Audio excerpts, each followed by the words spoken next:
habiendo analizado la postura y sus características, vamos a un segundo tema, que es la marcha bípeda.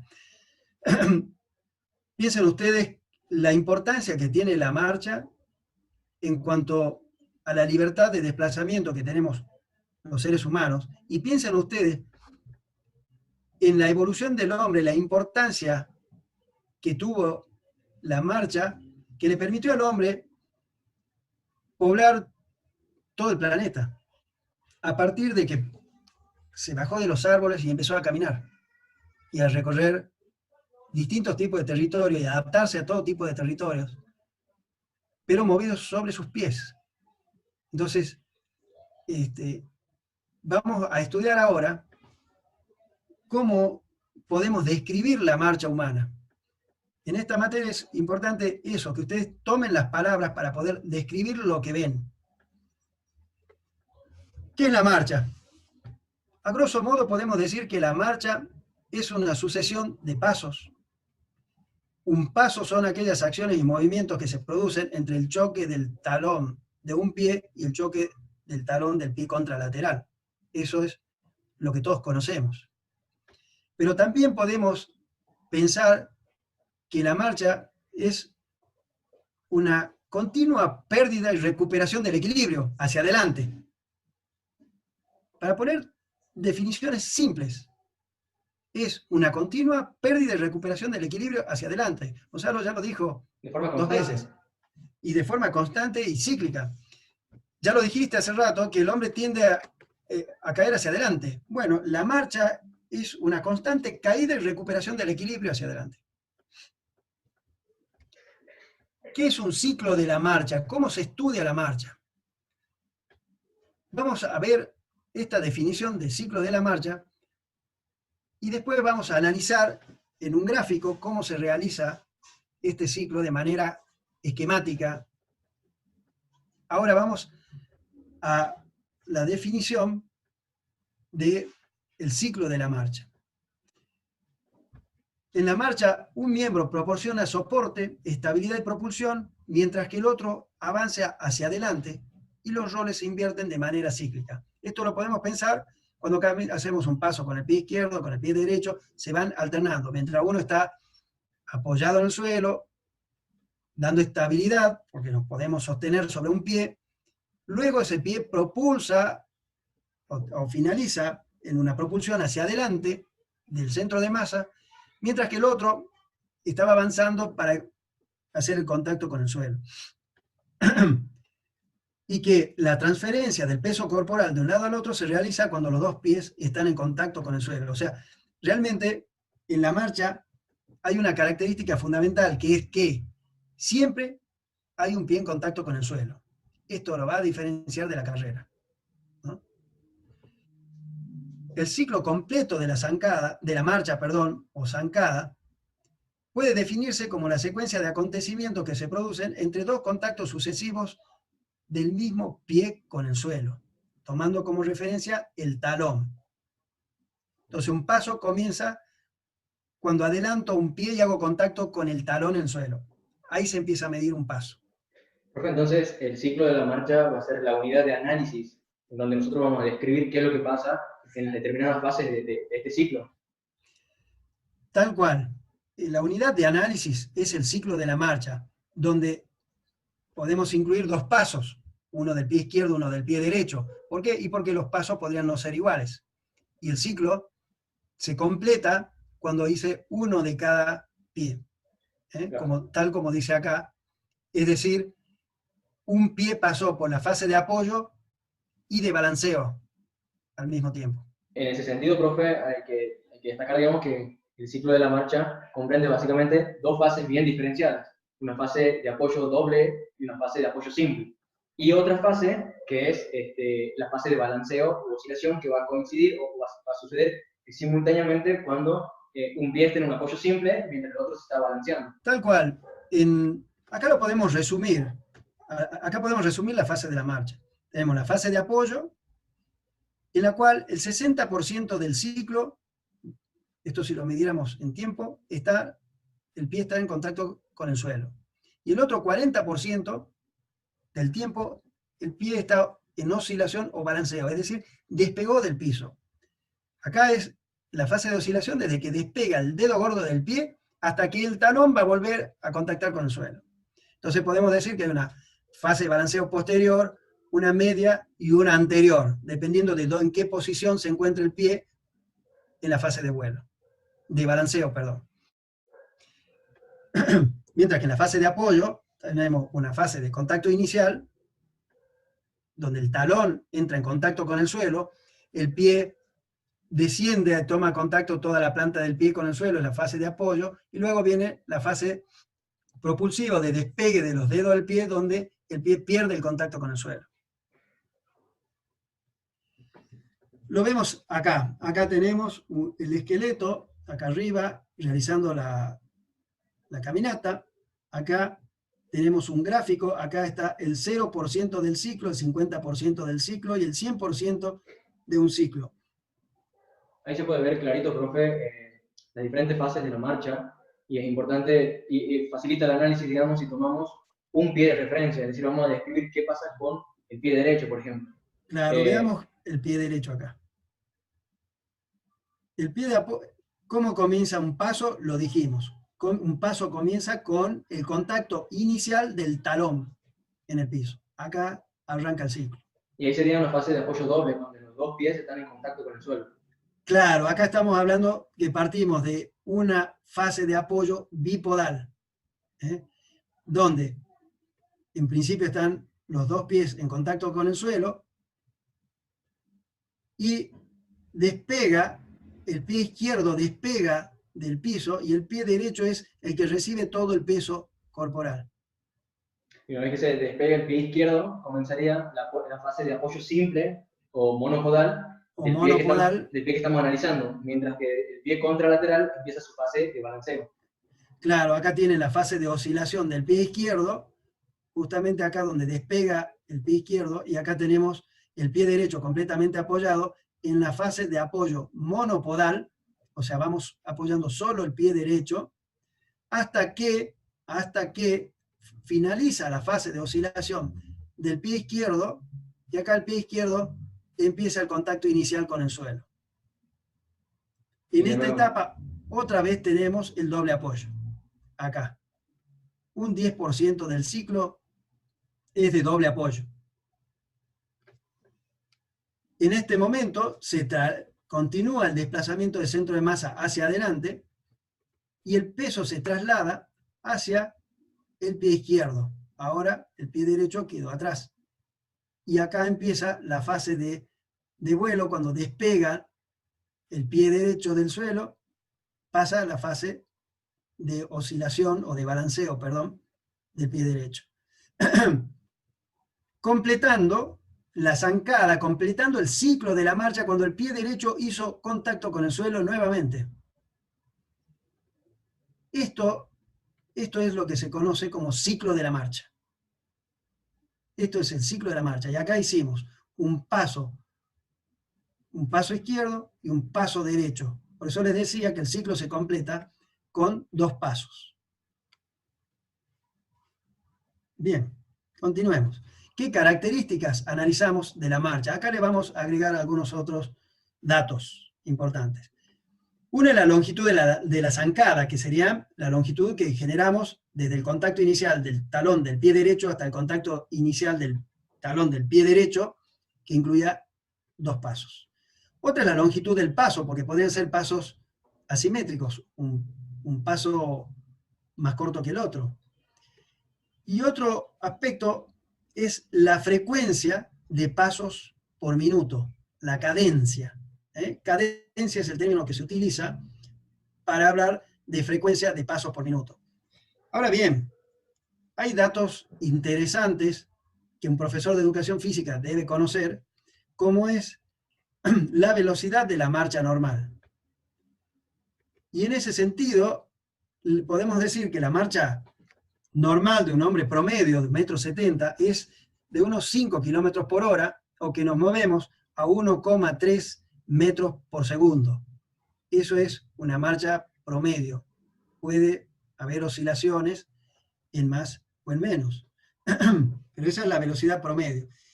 Y que es importante conocerla porque hay un rango de eficiencia para la marcha en el ser humano que está alrededor de los 5 kilómetros por hora como la más eficiente, ¿no? Con esa marcha podemos desplazarnos con el óptimo gasto de energía, ¿no? Y de consumo de oxígeno. Para graficarlo, profe, podemos decir que el gráfico, o para representarlo en un gráfico a la velocidad y a esta relación con el gasto de energía, hay una zona óptima que está entre los 4,5 y 5 kilómetros por hora, donde nosotros somos más eficientes, es decir, nos trasladamos y gastamos menos energía que si nos trasladaremos a una velocidad menor o a una velocidad mayor. Y esto es importante, como usted decía, para distintos abordajes, como por ejemplo, si queremos gastar más energía, es preferible caminar rápido y no trotar, por ejemplo, donde si caminamos rápido vamos a estar gastando, si caminamos por arriba de esos 5 kilómetros por hora, vamos a estar gastando mucha más energía. Claro, según algunos estudios consideran que el trote o la transición de la marcha a correr empieza aproximadamente a los 7,5 kilómetros por hora, ¿no? Y si corremos a 7,5 kilómetros por hora somos mucho más eficientes aprovechando la energía elástica de ligamentos y tendones que si tuviéramos que caminar a 7,5 kilómetros por hora. Entonces, ahí se pierde la eficiencia de la caminata a favor del trote. Por supuesto, la carrera no es lo más eficiente para el ser humano, pero no hablamos en este momento de la carrera, sino que estamos hablando de la marcha. Ustedes, cuando pusimos las definiciones de marcha, dijimos que había movimientos asociados. Digamos que la parte locomotora de la marcha se da a partir de los miembros inferiores, y el tronco y los miembros superiores son los pasajeros que van sobre los miembros inferiores. Pero no son pasivos, van acompañados de movimientos. Acá pueden ver los ejes que atraviesan, un eje biacromial, el eje de la pelvis, el eje de la cabeza, en distintos, y el movimiento asociado de los brazos, que están produciendo movimientos rotacionales sobre un eje longitudinal del cuerpo. Esto aumenta la eficiencia de la marcha con pequeños impulsos y compensaciones en cuanto al desplazamiento del centro de masa.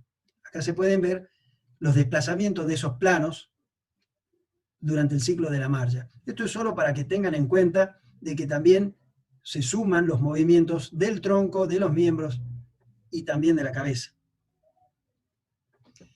En esta diapositiva ustedes pueden ver los desplazamientos del centro de masa, tanto en el plano sagital, acá en rojo, acá se lo puede ver más claramente.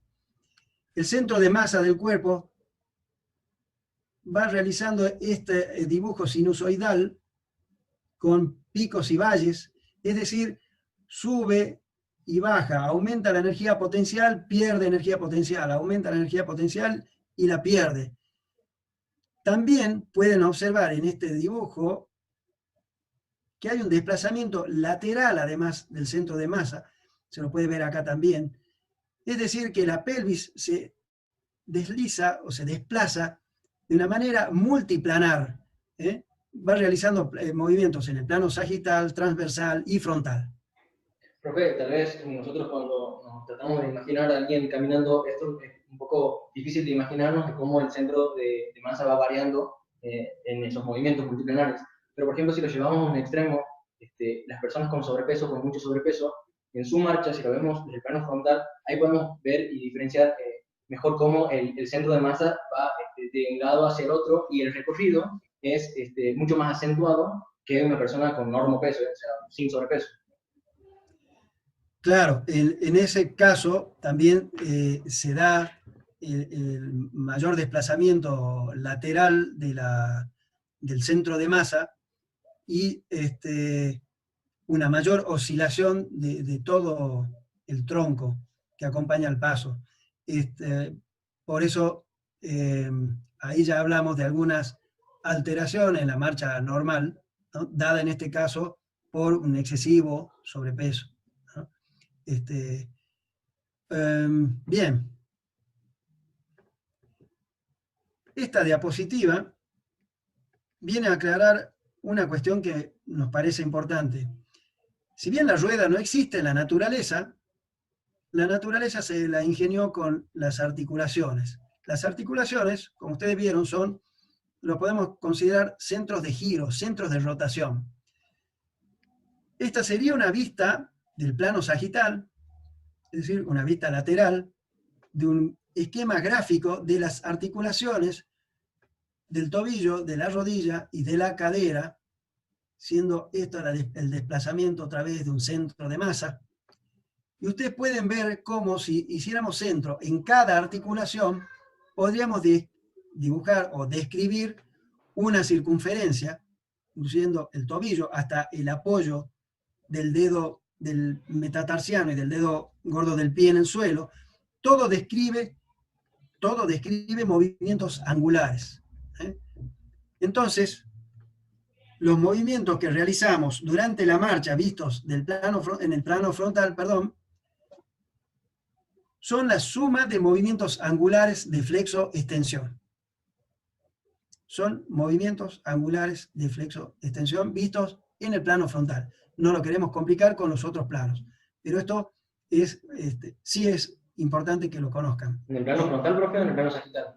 Esto es en el plano sagital. No queremos hablar de los otros planos para no complicar el movimiento, ¿no? Pero sí tener en cuenta de que a través de las articulaciones, de las diartrosis, se producen movimientos angulares, que se pueden describir, pero que nosotros acá en esta materia no describimos, no es para esta materia.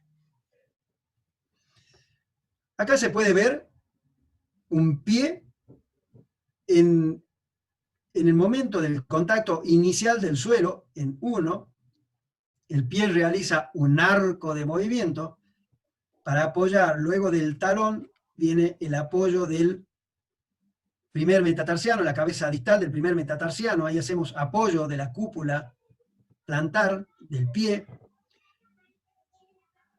Y en ese momento que están en contacto con el piso, con el suelo, los dos puntos de apoyo, se realiza el traslado del peso del pie hacia el suelo. A partir de ahí comienza un despegue del talón, otra vez realizando un arco de movimiento, que toma como primera centro de giro a la cabeza del primer metatarsiano, y luego, finalmente, como el último punto de contacto en el suelo, al dedo gordo del pie. Acá es donde se produce el último contacto del pie con el suelo, y donde una vez más se realiza en este segmento del dedo otro movimiento angular, como ustedes verán. Es muy importante tener en cuenta esto en el pie. Hagan de cuenta que el pie es como el apoyo de una mecedora, de una silla mecedora, que oscila constantemente, generando una sensación de rolido en el piso. Si la marcha está bien realizada, se producen todos estos arcos de movimiento. Bien, dijimos que la marcha es eficiente para el hombre. Fíjense que la marcha es una manera de locomoción donde hay una contracción mínima de los músculos, y ningún músculo del miembro inferior se contrae más del 50% del tiempo del ciclo, ni más allá del 10% de la contracción máxima. Es, por lo tanto, un ejercicio aeróbico en toda su expresión, desde el punto de vista de la contracción muscular. Y es por eso que podemos caminar mucho tiempo. Claro, por eso estamos hechos para caminar grandes distancias.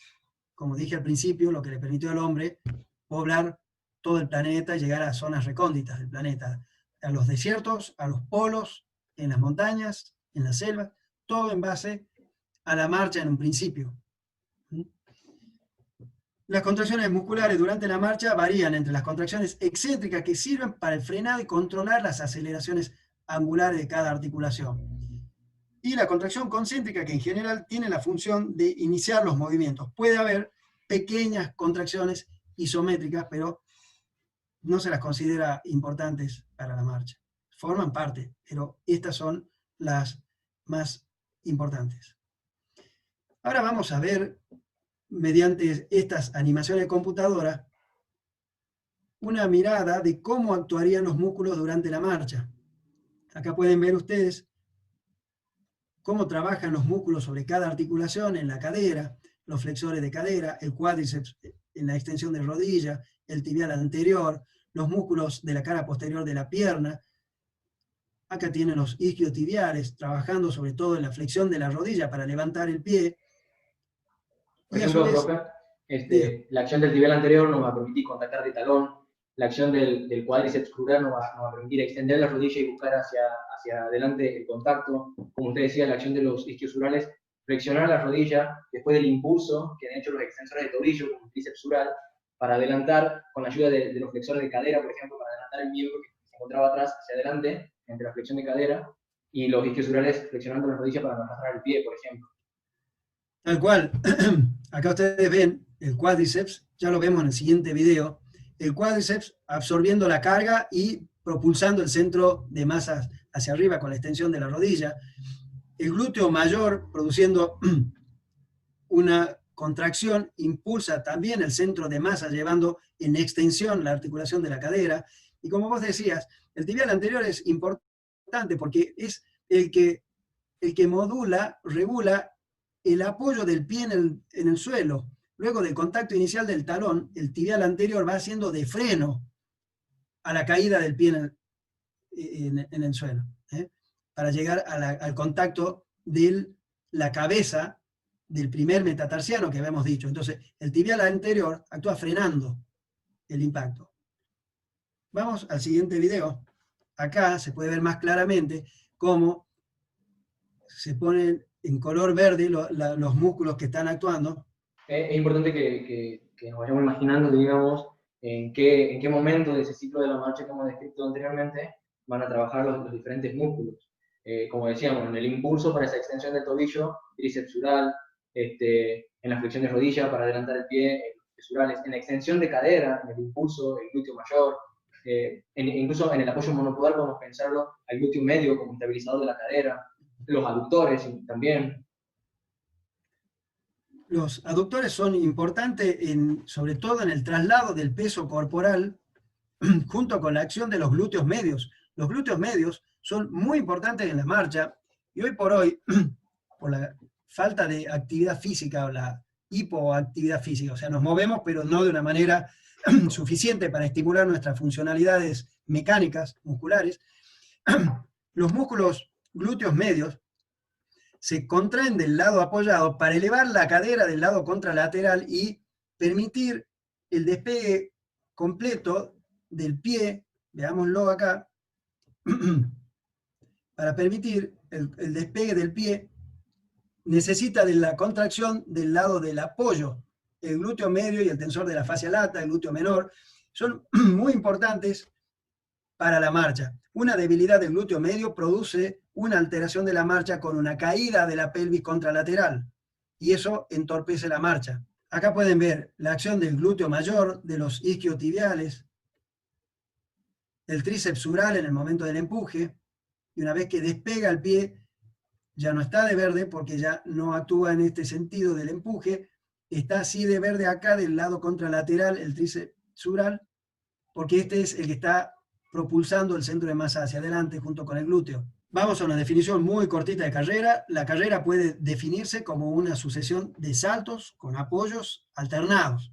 Acá hay una fase completamente distinta. Hay una fase de apoyo, está dividida en dos subfases, una de absorción, que es cuando hace el contacto del pie con el suelo, y una de propulsión, cuando el centro de masa pasa por delante del apoyo del pie y los músculos extensores se contraen y propulsan el centro de masa hacia arriba y hacia adelante. Entonces se produce una fase de balanceo, donde hay un periodo que se llama de flotación o fase de vuelo, en la que ninguno de los pies está en contacto con el suelo. Esto es muy importante de distinguir entre lo que es la marcha y la carrera. En la carrera hay una fase de vuelo. Ninguno de los pies está en contacto con el suelo por un momento. Acá pueden ver los movimientos del centro de masa.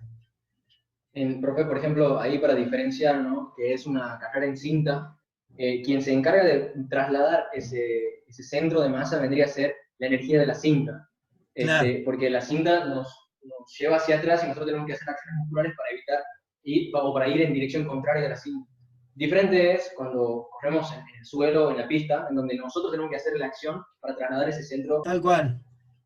Acá ustedes pueden comprobar que el centro de masa no ha cambiado de lugar en el espacio. Los movimientos son apenas verticales, con algún desplazamiento en el plano frontal también, eso también ocurre en la cinta, pero como decía Gonzalo, la cinta se está desplazando, no la masa corporal. De todas maneras, ustedes pueden apreciar con estos marcadores a este tipo de filmaciones que se pueden ver los movimientos angulares que se producen corriendo, y podemos hacer de cuenta que tendría como si tuviéramos una rueda. Por supuesto, es un corredor que técnicamente está corriendo de la manera correcta.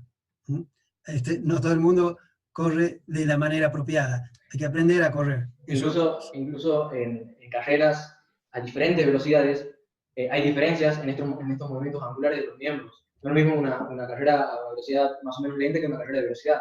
Seguramente esta rueda se vería un poquito más adelantada en una carrera de velocidad. Seguramente hay, como vos bien lo decías, una técnica para cada especialidad, para cada velocidad. Hay una técnica y difieren, por supuesto, los movimientos angulares, también hasta las intensidades de las contracciones musculares son muy diferentes según la velocidad. Así que esto nos sirve a nosotros para analizar acá también qué músculos son los que necesitamos para propulsar, y en ese sentido, acá llegamos a lo que se considera la cadena muscular de la extensión del miembro inferior. Esto es una manera muy simple, pero solo para que atendamos a los músculos extensores en la cadena. No quiere decir que actúan solos. ¿Quién ejerce la fuerza básica, la fuerza propulsiva fundamental? Los extensores, como ya lo dijimos anteriormente. Aquí en la cara posterior de la pierna, el principal propulsor es el tríceps sural, que está formado por el gastrocnemio, los gemelos y el músculo sóleo, se insertan junto con el tendón de Aquiles en la tuberosidad posterior del calcáneo. Acá, llegando a la rodilla, a la articulación de la rodilla, el principal extensor en esta cadena es el cuádriceps femoral, el cuádriceps crural, perdón, y en la articulación de la cadera, el principal extensor es el glúteo mayor. Y estos tres músculos forman la cadena extensora, la que realiza el esfuerzo de extensión del miembro inferior en la carrera. Como verán acá, el centro de masa estaría cayendo fuera del plano de sustentación. Acá está perdido el equilibrio. Si no se adelanta este pie con suficiente velocidad, el atleta cae. Por eso decíamos que no siempre el centro de masa está en el plano de sustentación. Acá vemos esta animación con la activación de los músculos de la carrera. Vemos acá, de arriba hacia abajo, tenemos el psoas ilíaco. El psoas ilíaco actuando como flexor de cadera, que también ayuda a estabilizar columna y pelvis en la carrera.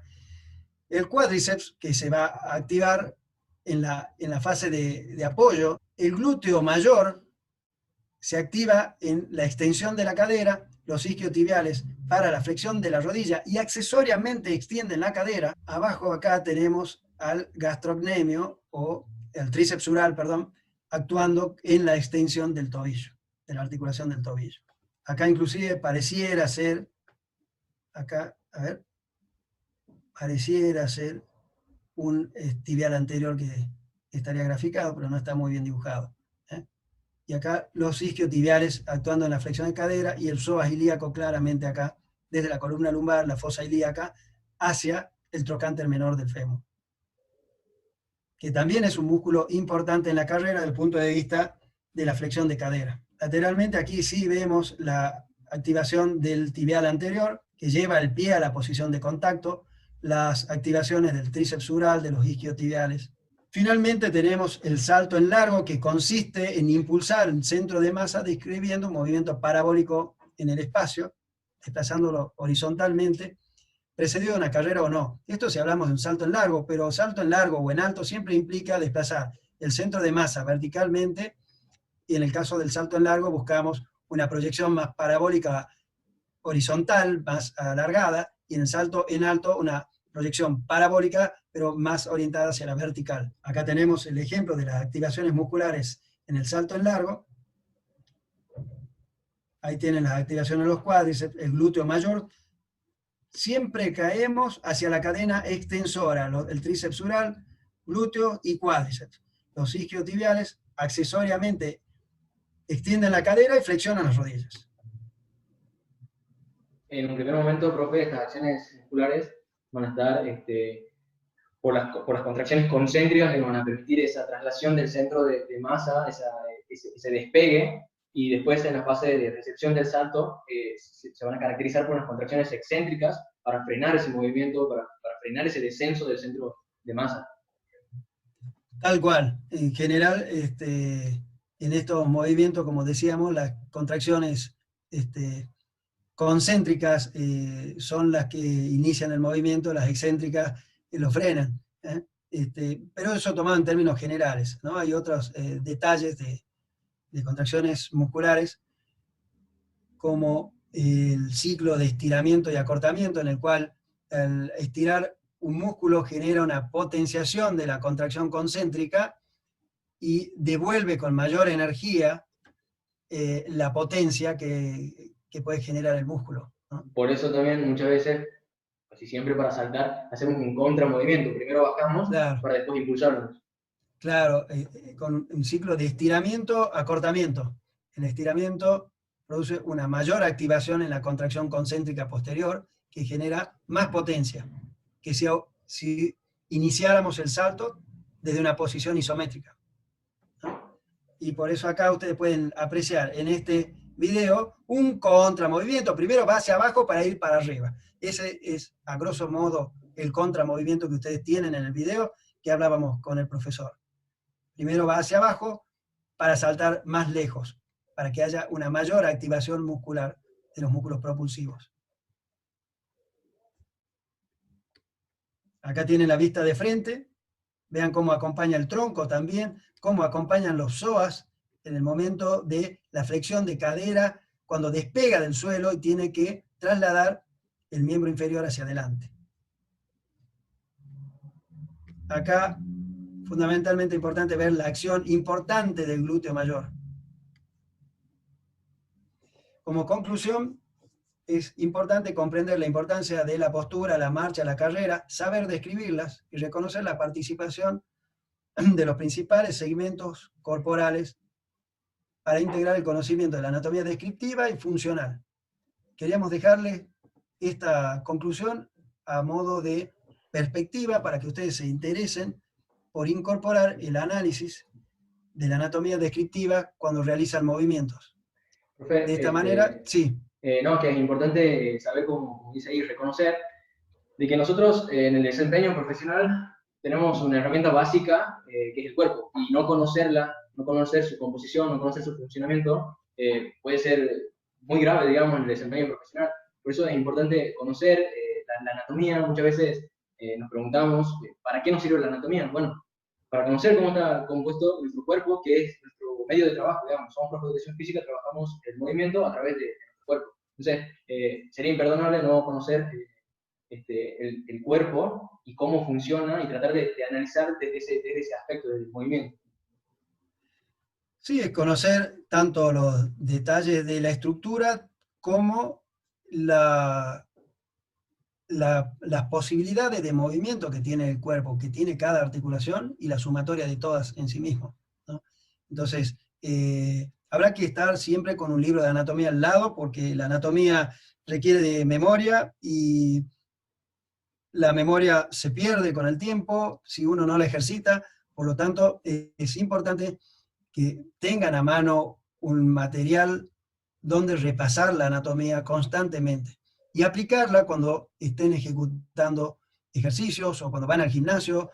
El gimnasio es un medio que permite reconocer grupos musculares, porque generalmente los ejercicios se nombran por el nombre de los músculos, voy a hacer bíceps, voy a hacer tríceps, voy a hacer cuádriceps. Así que siempre está presente la anatomía en el trabajo de gimnasio, por ejemplo. Eso ya lo verán con la clase siguiente, con el profesor Pablo González. Ahora nosotros nos despedimos, hasta la próxima, y quedamos a disposición para las consultas. Muchas gracias. Muchas gracias, hasta luego.